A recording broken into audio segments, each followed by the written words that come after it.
नमस्ते भैया बहनी लोग। हम आप सबके सामने एक शिव जी का गीत गावे जाते ही। जब गौरा जी के शादी शिव जी से होए वाला रहा, तब उनका बारात जब आए तो उनके संगे बाराती में कीड़ा गुजर बिच्छी सियार, ये मतलब पूरा जानवर जितना होते हैं सब उनके बाराते में गए। और बारात देखे वाले जिन गौरा जी की तरफ से पूरी पब्लिक सब डरागी भैया एक केकर बारात आए बा। और फिर उनकर सखी जाके गौरा जी से कहथिन का कहथिन, अब हम आपके ये गीत के भाव से बतावत है। कैसे रहबू हो गौरा जोगिया के संगवा, कैसे रहबू हो गौरा जोगिया के संगवा। अपना त बैठई ऊंचे पहाड़वा तुहू के बैठई है हो। अपना त बैठई ऊंचे पहाड़वा तुहू के बैठई है हो। सपनवा हुई है हो गौरा महलाया टरिया। सपनवा हुई है हो गौरा महलाया टरिया।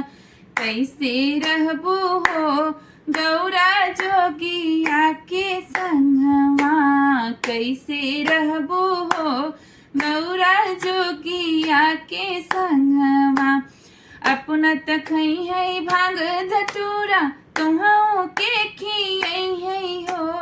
अपना त खई है भांग धतूरा तुहू के खियई है हो। सपनवा होई है हो गौरा पूड़िया मिठैया। सपनवा होई है हो गौरा पूड़िया मिठैया। कैसे रहबू हो गौरा जोगिया के संगवा।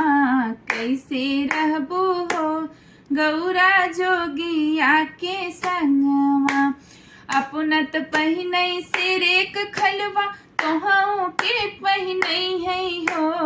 अपना त पहिनई सिरेक खलवा तुहू के पहिनई है हो। सपनवा होई है हो गौरा चुनरियो लहंगा। सपनवा हुई है हो गौरा चुनरिया लहंगा।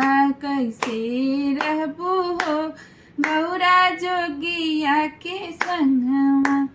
अपना त बैठई नंदी चढ़ के तुहू के अपना त बैठई नंदी चढ़ के तुहू के बैठई है हो।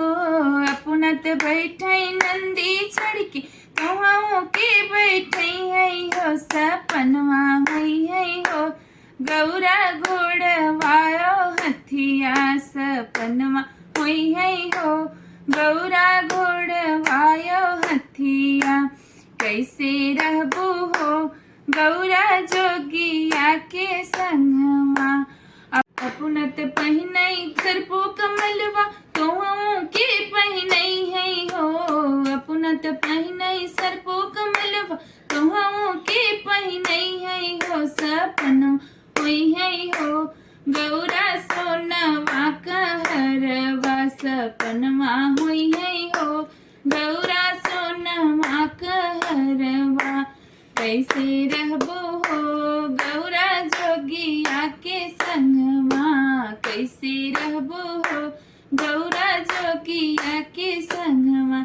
धन्यवाद। अच्छा लगे तो लाइक और सब्सक्राइब जरूर करिएगा। धन्यवाद।